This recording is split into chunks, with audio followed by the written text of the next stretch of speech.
مسلمانوں کو سلام کرنا بھی ان اسلامی شعائر میں سے ہے جن سے ایک مسلمان کی شناخت ہوتی ہے، اور اس کے بہت سے فضائل احادیث میں آئے ہیں۔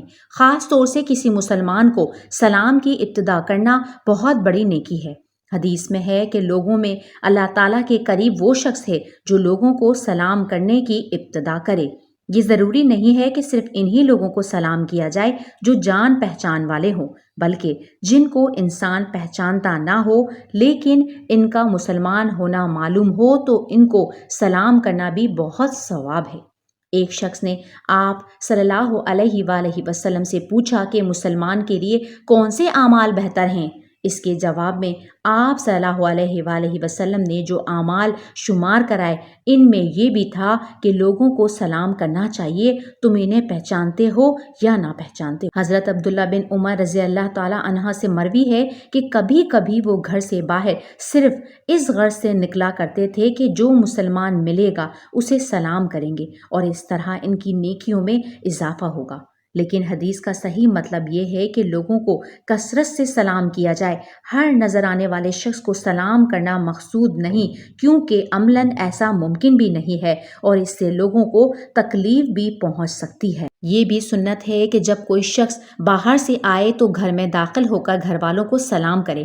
آپ صلی اللہ علیہ وآلہ وسلم نے اپنے خادم حضرت انس رضی اللہ عنہ سے فرمایا تھا، بیٹے جب اپنے گھر میں داخل ہو تو ان کو سلام کرو، یہ عمل تمہارے اور تمہارے گھر والوں دونوں کے لیے باعث برکت ہوگا۔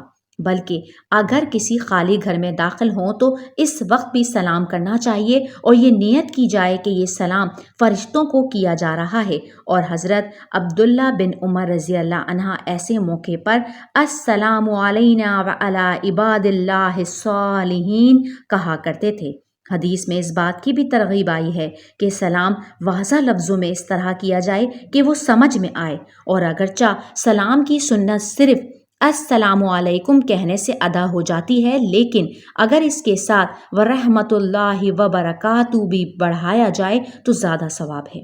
حضرت عمران بن حسین رضی اللہ عنہ فرماتے ہیں کہ ہم ایک مرتبہ آپ صلی اللہ علیہ وآلہ وسلم کی خدمت میں حاضر تھے کہ ایک صاحب حاضر ہوئے اور انہوں نے السلام علیکم کہہ کر سلام کیا۔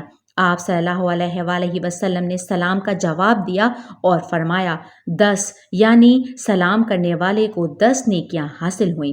پھر ایک اور صاحب حاضر ہوئے، انہوں نے کہا السلام علیکم ورحمۃ اللہ۔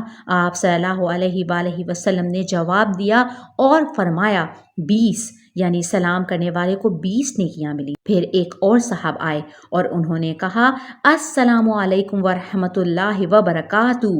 آپ صلی اللہ علیہ وآلہ وسلم نے جواب دے کر فرمایا 30، یعنی انہیں 30 نیکیوں کا ثواب حاصل ہوا۔ یہاں یہ یاد رکھنا چاہیے کہ سلام کرنا اس وقت سنت ہے جب کوئی شخص اپنے کسی کام میں مشغول نہ ہو اور یہ اندازہ ہو کہ سلام کرنے سے اس کے کام میں کوئی خلل نہیں آئے گا۔ لیکن اگر اس کے کام میں خلل آنے کا اندیشہ ہو تو ایسے وقت سلام کرنا درست نہیں ہے۔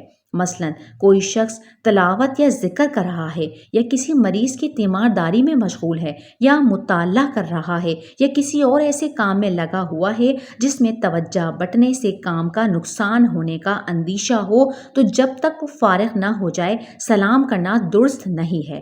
اسی طرح اگر کوئی شخص کسی مجمع سے خطاب کر رہا ہے اور لوگ اس کی بات سن رہے ہیں تو ایسے میں بھی بولنے والے یا سننے والوں کو سلام نہیں کرنا چاہیے۔